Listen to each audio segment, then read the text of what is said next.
नमस्कार एक बार फिर से सभी साथियों को आपके अपने YouTube चैनल राजस्थान रिबाता पर आप सभी का बहुत बहुत आभार।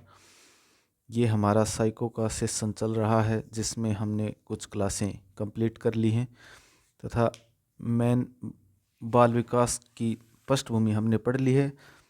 कल कहा था कि कुछ सिद्धांतों की आज चर्चा करेंगे जो कि महत्वपूर्ण सिद्धांत हैं। तो सबसे पहले उनमें हम सिद्धांत की चर्चा करते हैं। फ्राइड का जो आता है मनोलैंगिक विकास का सिद्धांत। आज थोड़ा सा मैंने पीपीटी तैयार किया था क्योंकि ये सिद्धांतों को लिखने में थोड़ा समय अधिक लग जाता है, तो मैंने सोचा कि उसको समझाने में अधिक समय लगाते हैं। जैसे कि सबसे पहला सिद्धांत आता है मनोलैंगिक सिद्धांत। मनोलैंगिक सिद्धांत ये दिया था सिगमंड फ्राइड ने। सिगमंड फ्राइड ने ये सिद्धांत की हम बात करें तो ये मुख्य रूप से निर्भर करता है व्यक्ति की जो काम शक्ति होती है उस पर, अर्थात व्यक्ति की काम शक्ति पर आधारित है। कुछ विकास की अवस्थाओं निर्धारित की हैं जिनकी हम आगे अब बात करने जा रहे हैं। तो इन अवस्थाओं के आधार पर व्यक्ति की 5 अवस्थाएं बताई हैं। जैसे हमने पीछे पढ़ी थी शैशवावस्था, किशोरावस्था और बाल्यावस्था, ये पढ़ी थी, वैसे ही एज के आधार पर इन अवस्थाओं को भी बांटा गया है। तो इसमें सबसे पहली अवस्था आती है मुख्य अवस्था। या आपको मैं एक बात बता दूं कि इनको इंग्लिश में आप याद रखना, क्योंकि हिंदी में इनका नाम कई बार और भी चेंज आ जाता है। तो इसको बोलते हैं ओरल स्टेज, माफ करना, ओरल स्टेज या मुख्य अवस्था। अर्थात जो काम शक्ति का मुख्य केंद्र है, या ये अवस्था कहें तो ये होती है जन्म से 1.5 वर्ष तक। तो इस समय जो बच्चे की काम प्रवृत्ति होती है वह होती है उसका मुख। अर्थात या कहें तो हमें ये पता चल गया कि कामुकता की प्रथम अवस्था है, या इस अवस्था में जो कामुकता का मुख्य केंद्र है, या बात करें कामुकता का केंद्र, कामुकता केंद्र वो है इसमें मुख। अर्थात बच्चा मुंह में कोई भी वस्तु आप दे दोगे उसे तो मुंह में ले जाता है तथा उसे वह चूस कर आराम महसूस करता है या उसको मजा आता है। आगे दूसरी अवस्था की बात करें तो यह है गुदीय अवस्था, जिसमें इंग्लिश में बात करें तो बोलते हैं एनल स्टेज। इस अवस्था की समयावधि होती है, ये 1.5 वर्ष तक हो गई, तो ये 1.5 वर्ष से 3 वर्ष तक, 1.5 वर्ष से 3 वर्ष तक होती है गुदीय अवस्था यानी एनल स्टेज। तो इस अवस्था में जो कामुकता का केंद्र है वो मुख से हटकर गुदा क्षेत्र में आ जाता है।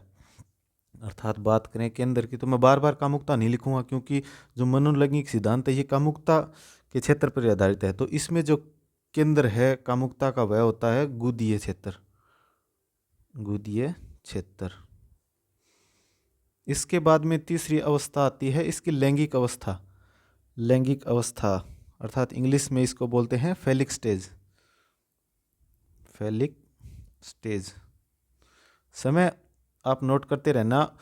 ऊपर हम 3 वर्ष तक पहुंच चुके हैं, तो ये अवस्था होती है 3 वर्ष से 5 वर्ष तक, 3 से 5 वर्ष तक। और इस अवस्था में जो कामुकता का केंद्र है वह जननेंद्रियां हो जाती हैं बच्चे की। जो केंद्र है इसमें वह हो जाती है जो उसकी जनन इंद्रियां होती हैं वो होता है। जबकि फ्राइड का एक शिष्य था युंग, जिसका भी हम आगे जिक्र करेंगे, वो इनके शिष्य थे तथा इनकी सभी बातें मानते थे, लेकिन इस बात पर वो उनसे मतभेद रखते हैं कि फ्राइड तो कहते हैं कि केंद्र जनन इंद्रिय होता है, और यूं कहते हैं कि ये अवस्था है ये किशोरावस्था में आती है। तो आप नोट लगा के मान सकते हैं जो युंग है वह इसे मानता है किशोरावस्था में, किशोरावस्था में। ठीक है, ये इसके सभी के इंग्लिश नाम आपको ज़रूर याद रखने हैं, क्योंकि हिंदी नाम कई बार चेंज मिल जाता है एग्जाम में, और एग्जाम का आपको पता ही है जो इंग्लिश होगा वही सही मान्य होगा।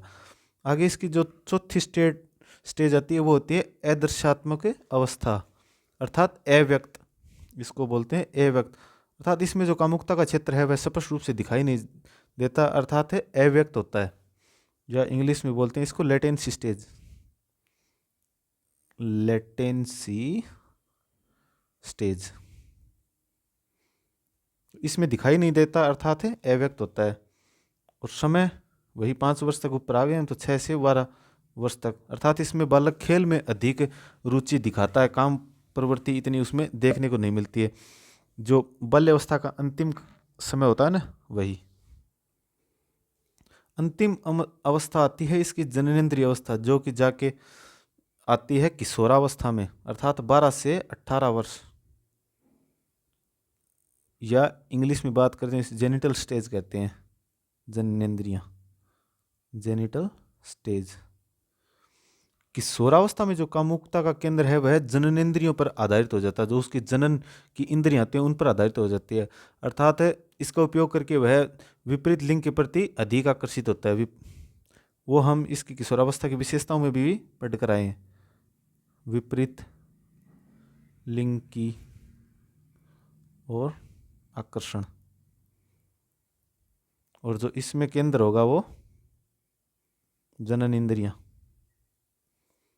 जनन इंद्रियां। इसमें यह क्वेश्चन बन जाता है कई बार कि कौन सी अवस्था है जिसमें कामुकता व्यक्त नहीं होती, यानी दिखाई नहीं देती है, तो वो अदर्शात्मक अवस्था आपको ध्यान में रखनी है, यानी लेटेंसी स्टेज। तो ये हमने फ्राइड के मनोलैंगिक विकास के सिद्धांत की चर्चा की है, उम्मीद करते हैं कि आपको समझ में आ गया होगा।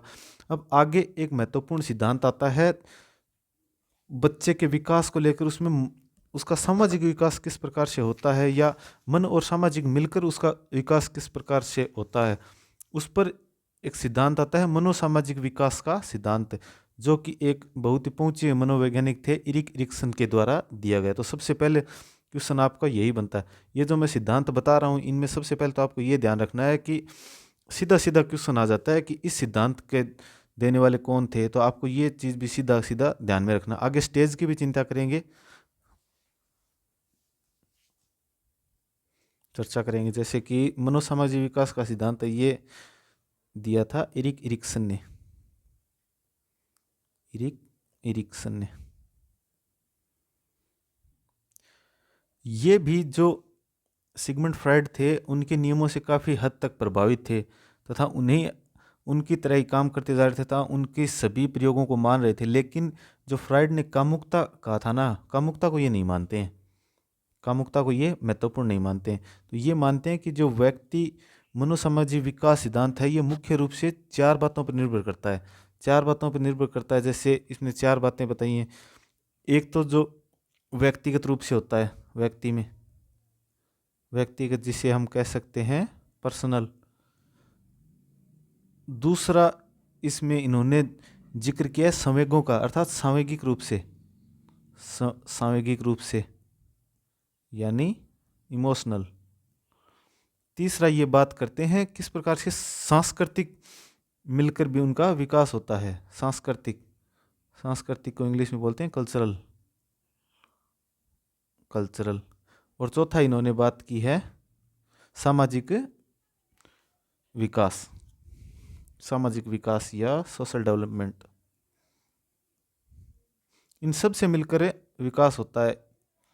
ये 4 मुख्य केंद्र बताए हैं। इन्होंने केवल बाल विकास पर बात नहीं की, जो व्यक्ति का संपूर्ण जीवन है ना उसकी इन्होंने चर्चा की, अर्थात मृत्यु तक के अलग अलग अवस्थाएं बताई हैं, किस अवस्था में किस प्रकार से विकास होता है। तो उनकी लिए इन्होंने 8 विभिन्न अवस्थाएं दी थी जिनकी हम चर्चा करेंगे। कितनी अवस्थाएं दी थी? 8 अवस्थाएं, 8 अवस्थाएं दी थी, जिनको आपको मैं तो कहता हूं कि इंग्लिश में नाम अधिक याद रखना है। जैसे पहले इनकी स्टेज आती है विश्वास बनाम अविश्वास, जो कि एज वाइज बात करें तो आती है जन्म से, ये ऊपर जो फ्राइड ने बताया ना उसी के अनुसार एज चलती चलती जाएगी इनमें 5 तक। तो उसके बाद में आगे जो किशोरावस्था से आगे युवावस्था, प्रौढ़ावस्था आती है, वृद्धावस्था आती है, उनमें अलग अलग एज हो जाती है। 5 अवस्थाएं तो उनके तरह ही सेम है। तो कई बार ये क्वेश्चन भी बन जाता है कि इनकी कौन सी अवस्थाएं फ्राइड की अवस्थाओं के समान नहीं है। तो आगे की जो 3 अवस्थाएं हैं, अंतिम 6, 7, 8, वो फ्राइड की अवस्थाओं के समान नहीं है, पहली 5 उनकी अवस्थाओं के समान ही है। तो पहली अवस्था है जन्म से 1.5 वर्ष तक, आपको इंग्लिश में याद रखना है, विश्वास को क्या कहते हैं? ट्रस्ट, कि आप मेरा ट्रस्ट नहीं करते। Trust versus mistrust. इंग्लिश में मैं आपको एक बार फिर कह रहा हूँ कि याद रखना है, ट्रस्ट वर्सेस मिसट्रस्ट। तो इस अवस्था में आपको समझना है कि क्या होता है। इस अवस्था में बच्चे में या तो विश्वास पैदा होता है या अविश्वास पैदा होता है। वह निर्भर करता है उसके माता पिता के व्यवहार पर। अर्थात जब माता पिता के द्वारा बच्चों के प्रति उचित स्नेह मिलेगा ना, उचित स्नेह और प्रेम भाव मिलेगा, तो बच्चों में पैदा होगा विश्वास, विश्वास पैदा होगा। अब इसके विपरीत अगर देखते हैं, कई बार हम देखते हैं कि बच्चे रोते रहते हैं तथा माता पिता उनकी तरफ अधिक ध्यान नहीं देते हैं। यानी बच्चे जो हैं वो रोते रहते हैं, बच्चे रोते रहते हैं और माता पिता ध्यान नहीं देते। तो इस अवस्था में ध्यान नहीं देते तो बच्चे में धीरे धीरे उनके खिलाफ अविश्वास प्रकट होने लगता है, उनको उन पर विश्वास नहीं रहता है। तो यही अवस्था है कि उन पर अगर उचित स्नेह और प्रेम दिखाया जाएगा तो बच्चे अपने माता पिता पर विश्वास करेंगे, और वहीं अगर उन पर ध्यान नहीं दिया जाएगा तो बच्चे अविश्वास का शिकार हो जाएंगे। इसी प्रकार से आगे अवस्था आती है 1.5 से 3 वर्ष, जिसको बोलते हैं स्वतंत्रता बनाम लज्जाशीलता। इसको भी अच्छी तरीके से समझेंगे, देखना। 1.5 वर्ष से 3 वर्ष तक, या इंग्लिश में बात करें तो इसको बोलते हैं autonomy versus same and doubt. Autonomy versus autonomy versus same and doubt, same and doubt. Autonomy अर्थात स्वतंत्रता और लज्जाशीलता। इसमें क्या होता है कि इसमें 1.5 से 3 वर्ष के बच्चे, आपने अधिकांश देखे होंगे कि बच्चे ऐसे कहते हैं कि मुझे मेरा अलग से बर्तन दे दो, मुझे अलग से खाना खाना है। या जब बच्चों को कपड़े पहनाते हैं तो वो जिद करते हैं कि मैं खुद से स्वयं पहन लूँगा, अर्थात वो स्वतंत्र रूप से अपना कार्य करना चाहते हैं। लेकिन वहीं जब माता पिता का अनुशासन वाला व्यवहार होता है तो उनको डांट देते हैं। अर्थात उनमें एक तो स्वतंत्रता प्राप्त करने की जिद होती है, स्वतंत्रता चाहते हैं, और जब स्वतंत्रता के विपरीत उनको डांट फटकार मिलती है तो उनमें लज्जा का भाव आने लग जाता है। तो यही अवस्था स्वतंत्रता बनाम लज्जाशीलता है। अर्थात स्वतंत्रता से कार्य करना चाहते हैं, करना चाहते हैं, और इसी के विपरीत जब उनको डांट फटकार मिलती है, डांट फटकार से लज्जा महसूस करते हैं, या उनमें अगली बार कहने में डाउट महसूस होने लग जाता है, बच्चे डरने लग जाते हैं, तो योग्य स्वतंत्रता बनाम लज्जा। आगे की बात करें तो तीसरी अवस्था आती है पहल बनाम दोष, या पहल की शक्ति या दोष। इसको इंग्लिश में बोलते हैं इनिशिएटिव। इनिशिएटिव आपने सुना होगा कि ये अच्छी इनिशिएटिव सोच है, अर्थात इनिशिएटिव, इनिशिएटिव पहल है। Initiative versus guilt. तो ये अवस्था हमने ऊपर देख ली, 3 वर्ष तक आ गए हैं, ये होती है 3 वर्ष से 5 वर्ष तक, 3 से 5 वर्ष तक। इसमें भी कुछ सेकंड अवस्था की तरह ही होता है। अब ये हमने पीछे की अवस्था में चर्चा की थी कि ये कौन सी अवस्था आ गई 3 से 5 वर्ष। अब बच्चा स्कूल जाने के लिए तैयार हो गया, यानी preschool, preschool age है ये। अब इसमें क्या है कि बच्चे कोई भी चीज़ को पहल करना चाहते हैं। जैसे कोई बच्चा चाहता है कि मैं कोई डॉग ले लूं, या कोई डॉग को पालना चाहता हूं, तो उसमें वह पहल करना चाहता है। लेकिन अगर उसको आलोचनात्मक व्यवहार मिल गया ना, अगर माता पिता के द्वारा फटकार मिल गई, तो उसको ऐसे लगता है कि उसने कोई दोष किया है तथा वह उस काम को दोबारा करने से मना कर देता है। अर्थात किसी कार्य को पहल करना या उसके विपरीत डांट फटकार मिलने पर खुद को दोषित समझना, खुद को दोषित समझना। तो ये है तीसरी अवस्था, अर्थात पहल बनाम दोष। अगली अवस्था आती है परिश्रम बनाम हीनता की, अर्थात ये अवस्था आती है बाल्यावस्था में। बाल्यावस्था में अर्थात 6 से 12 वर्ष, या इंग्लिश नेम की बात करें तो इसको बोलते हैं industry versus inferiority. Industry versus inferiority. ठीक है। या उस इसको कई बार बोलते हैं उद्यमिता बनाम हीन भावना। उद्यमिता परिश्रम को ही बोलते हैं, परिश्रम को नहीं, माफ करना, उसको वो जो बच्चे अधिक शरारत करते हैं ना, उद्यमी बालक, उद्यमिता बनाम हीन भावना, उद्यमिता बनाम हीन भावना। इस अवस्था के बालक आपने अधिकांश देखे होंगे, परिश्रमी बहुत होते हैं, वो ज़्यादा कोई सोच विचार किए उस कार्य में परिश्रम से करते हैं। तो परिश्रम से करते हैं, अगर उनको उस कार्य की सराहना की जाए तो उन्हें बहुत अच्छा लगता है, लेकिन वहीं अगर उनको उस कार्य के लिए मना कर दिया जाए ना तो उनके अंतर्गत हीन भावना पैदा हो जाती है तथा उनको लगता है कि उन्होंने बहुत गलत काम कर दिया, अर्थात उनमें असफलता का भाव या हीन भावना हो जाती है, हीन भावना। अब आगे नेक्स्ट अवस्था की चर्चा करते हैं, जो कि अहम बनाम भूमिका संभ्रांति। ये आ जाती है 12 से 18 के वर्ष में, अर्थात बच्चा अब किशोरावस्था में है। किशोरावस्था की विशेषताओं में हमने पहले भी बात की थी कि बच्चे को खुद की आइडेंटिटी बनाने की बात चुभती है तथा वह आगे के भविष्य को लेकर चिंता में रहता है, अर्थात उसको पहले तो पहचान बनाने की सोचता है वो, अर्थात आइडेंटिटी, वैसे रोल कन्फ्यूजन, उसको कन्फ्यूजन रहता है कि वह किस स्थिति में है, उसको क्या करना चाहिए तथा क्या नहीं करना चाहिए। सबसे पहले वह आइडेंटिटी की तलाश में रहता है, उसे लगता है कि वह कौन है या वह किस लिए है,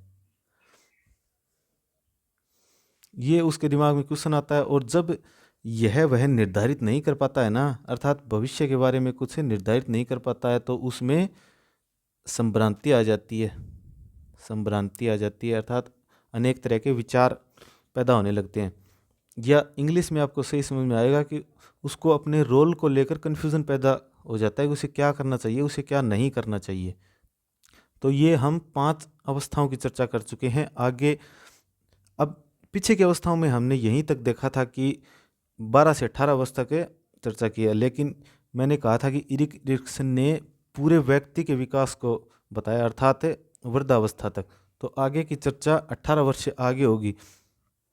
आगे की अवस्था है घनिष्ठता बनाम अलगाव, घनिष्ठता बनाम अलगाव, जिसको बोलते हैं intimacy versus isolation, intimacy versus isolation. इनके लिए एज इतनी कोई वो जरूरी नहीं याद रखनी, लेकिन फिर भी मैं आपको बता दूं ये एज होती है 18 से 35 वर्ष। घनिष्ठता बनाम अलगाव, अलगाव जैसे आइसोलेशन, जैसे आपने कोरोना टाइम में सुना होगा कि उसको इतना दिन के लिए आइसोलेट कर दिया। आइसोलेट का अर्थ होता है अलग से, यानी अलगाव। या तो उसमें किसी के प्रति घनिष्ठता पैदा होगी इस उम्र में, या अगर वह घनिष्ठता पैदा करने में सक्षम नहीं होता है तो वह समाज से कटने लग जाता है, अर्थात अलग होने लग जाता है। अब जैसे घनिष्ठता की बात करूं तो किसी के प्रति वह इतना घनिष्ठ हो जाता है कि उसके प्रति पूर्ण रूप से घुल मिल जाता है, अर्थात उसके लिए वह पूर्ण रूप से समर्पित होता है, पूर्ण समर्पित होता है किसी के प्रति, पूर्ण समर्पित।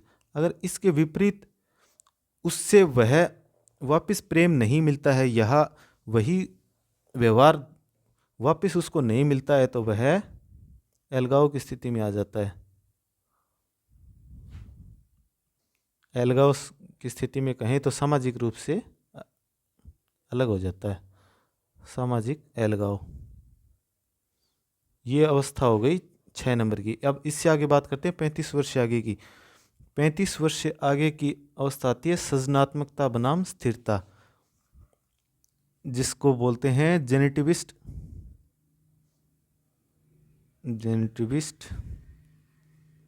Versus stagnation.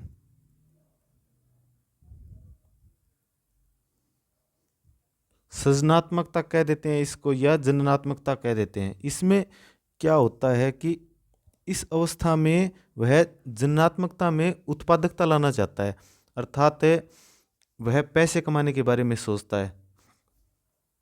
इस उम्र में आपने अधिकांश देखा होगा कि 18 वर्ष तक लोग देख लेते हैं या 22 वर्ष तक देख लेते हैं, उसके बाद कई लोग पैसे की इच्छा रखते हुए घर से बाहर चले जाते हैं तथा वह पैसे कमाने लग जाते हैं। इसको बोलते हैं सृजनात्मकता, अर्थात उत्पादकता मान सकते हैं आप। उत्पादकता की तलाश करने लग जाते हैं।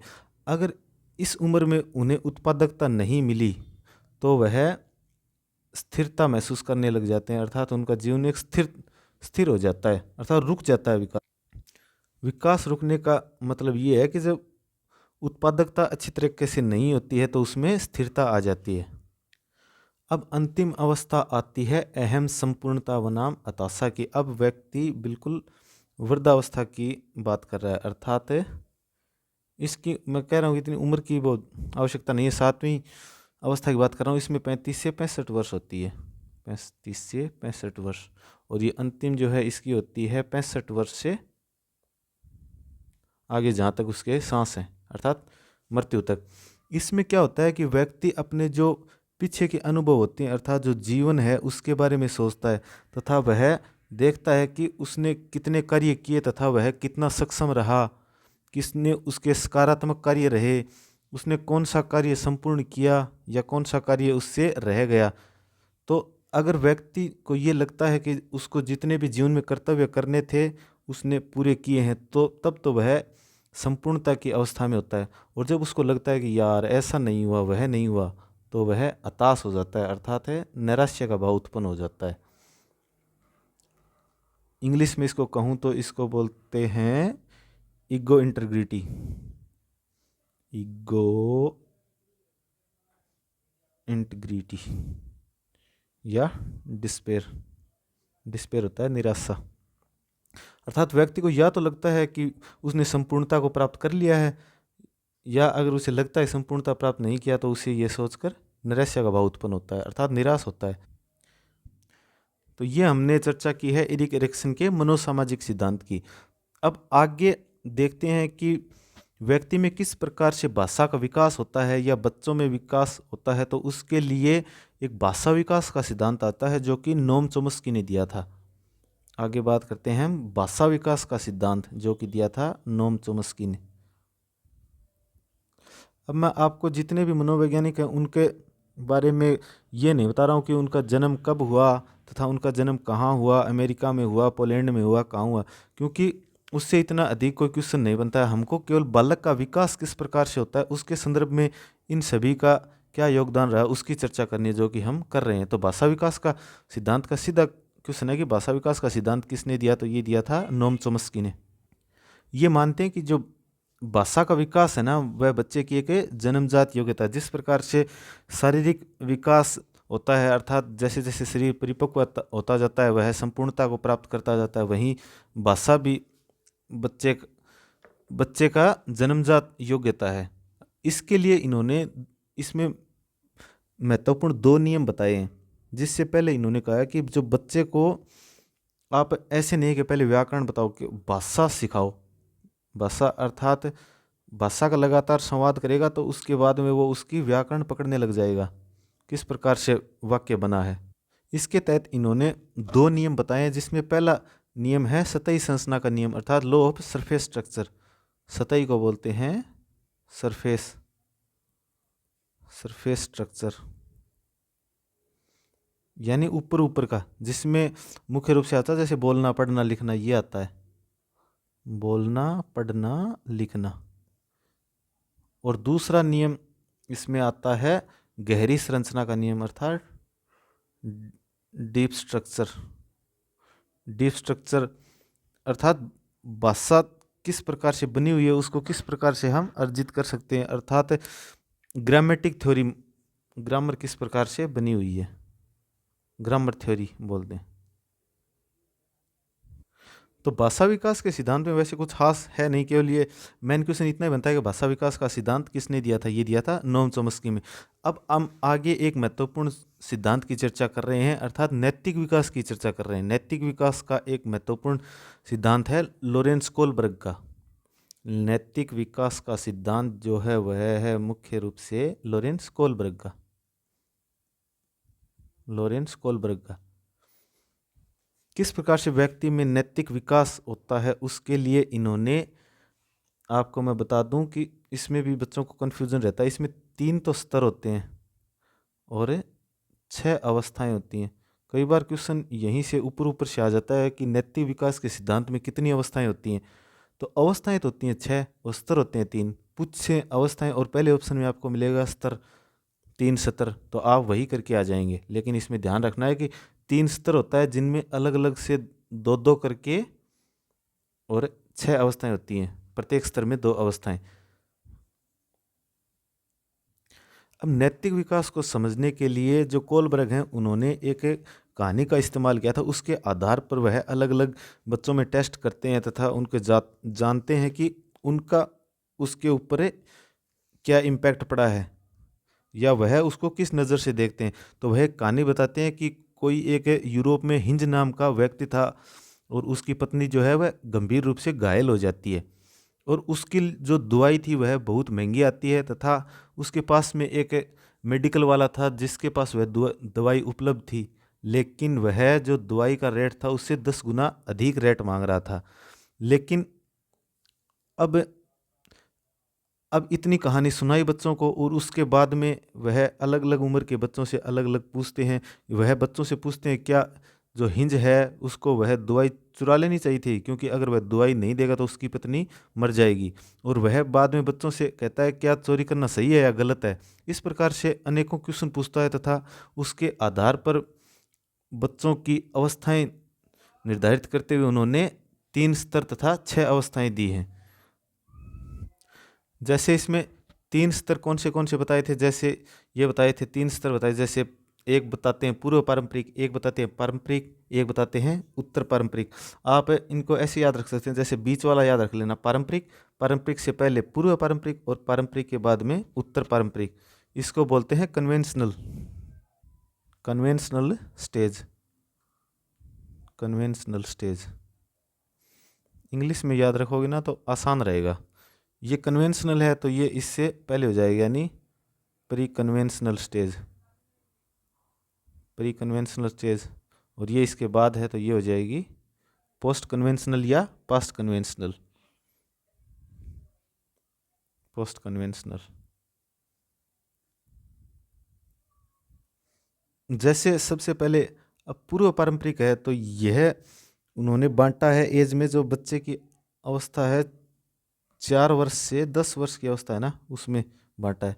उनके सामने ये क्वेश्चन रखता है क्योंकि उन्होंने कहा है कि उन बच्चों में नैतिकता का अभाव होता है, अर्थात बच्चा मुख्य रूप से परिवार के साथ में रहता है और वह जैसा देखता है वैसा ही उसका अनुसरण करता है। तो इसके अंतर्गत उन्होंने 2 अवस्थाएं बताई हैं। जैसे पूर्व पारंपरिक है तो इसके अंतर्गत 2 अवस्थाएं बताई हैं। 2 अवस्थाएं कौन सी है आगे हम चर्चा करते हैं। जैसे पूर्व पारंपरिक की 2 अवस्थाएं बताई थी, जिनमें पहली अवस्था आती है आज्ञा एवं दंड की अवस्था, या इंग्लिश में कहें तो आज्ञा को बोलते हैं ऑर्डर और दंड को बोलते हैं पनिशमेंट। इसमें उन्होंने क्या बताया, इसमें बताया कि जो इस उम्र के बच्चे होते हैं ना, वो किसी भी आज्ञा का पालन इसलिए करते हैं क्योंकि उन्हें दंड से डर लगता है। अर्थात छोटे बच्चों को आपने देखा होगा कि वो स्कूल का कार्य कहें या होमवर्क इसलिए करते हैं क्योंकि उन्हें शिक्षक द्वारा दिए जाने वाले दंड का डर लगता है। वह दंड किसी प्रकार का हो सकता है, अर्थात बोल के कुछ कहना या कोई अन्य यंत्र का प्रयोग करना। अब दूसरी इसी के अंतर्गत दूसरी अवस्था आती है साधनात्मक सापेक्षतावादी उन्मुखता। इसमें मतलब सीधा सीधा ध्यान में रखना अपने साधन को, अर्थात पुरस्कार। साधन का मतलब यहाँ है पुरस्कार। आगे हम अधिगम में पढ़ेंगे कि किस प्रकार से पुरस्कार का भी बालक विकास में या अधिगम में महत्वपूर्ण योगदान है। साधनात्मक सापेक्षवादी में साधनात्मक बोलते हैं इंस्ट्रूमेंटल।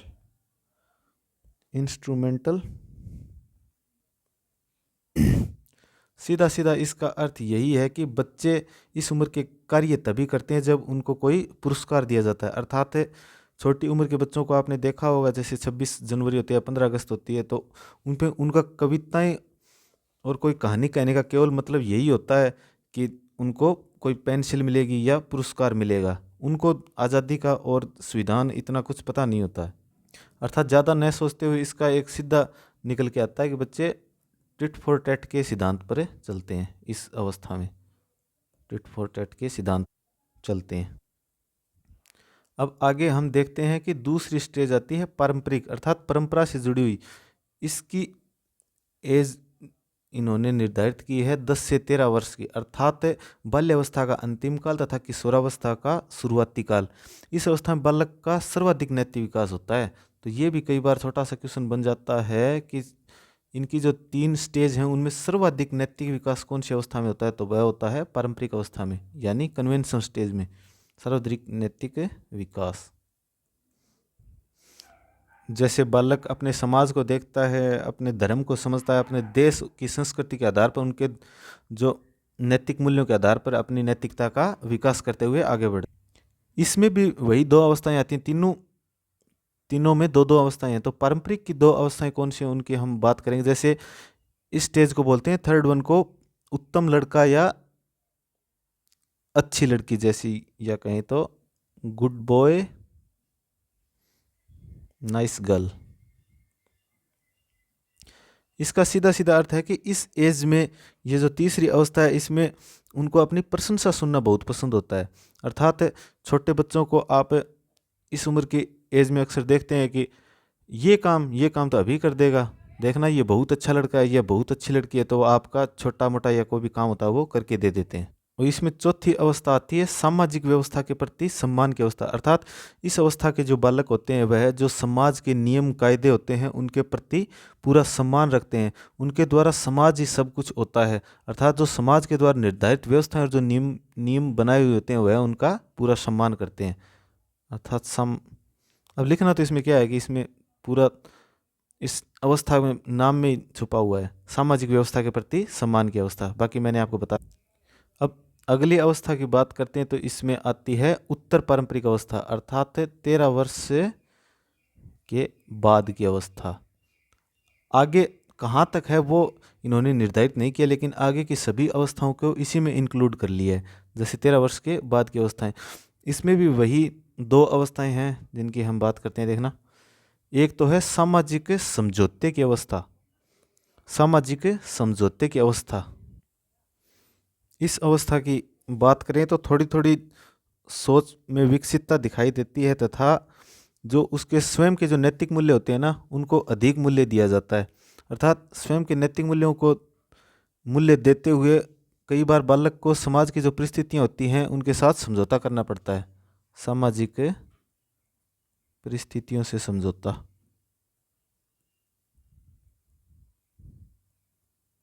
सामाजिक परिस्थितियों से समझौता करना पड़ता है।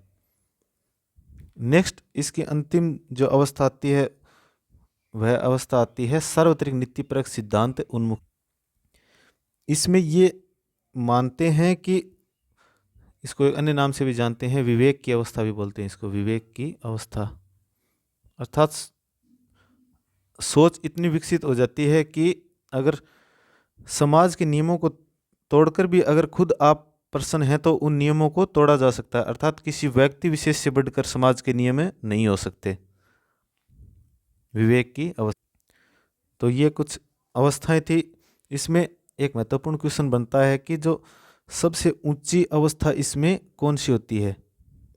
तो इसमें जो विवेक की अवस्था है अंतिम वाली वह सबसे ऊपर अवस्था होती है। विवेक की अवस्था सर्वोच्च अवस्था, सर्वोच्च अवस्था। जैसे इस इंग्लिश में बोले समझौता कॉम्प्रोमाइज, तो सोशल कॉम्प्रोमाइज, कॉम्प्रोमाइज, या इसमें उन्मुखता आ जाती है अर्थात सिद्धांतों के विपरीत। तो ये हमने अध्ययन किया जो कोलबर्ग का नैतिक विकास सिद्धांत था उसका। अब आगे एक सिद्धांत आता है नैतिक विकास का सिद्धांत है, लेकिन ये जीन पियाजे का सिद्धांत है। जीन पियाजे का नैतिक विकास का सिद्धांत। इसमें इन्होंने नैतिक विकास के आधार पर बच्चों को 2 भागों में बांटा है और इन्होंने केवल 11 वर्ष की आयु तक ये अवस्था बताई है। जो पहली अवस्था है वह है 2 से 8 वर्ष तक और जो दूसरी है वह है 9 से 11 वर्ष तक। तो इसमें देखिए पहली अवस्था है पर केंद्रित उन्मुखता। पर केंद्रित उन्मुखता का मतलब है कि जो समाज है उसके ऊपर केंद्रित होना, अर्थात जो समाज कह रहा है वह सही कह रहा है, अर्थात इसको बोलते हैं नैतिक वास्तविकता की अवस्था, नैतिक वास्तविकता की अवस्था। या इसमें एक सीधा पॉइंट आप याद रख सकते हैं कि जो दूसरे कह रहे हैं वो सही है, दूसरे जो कह रहे हैं वह सही है।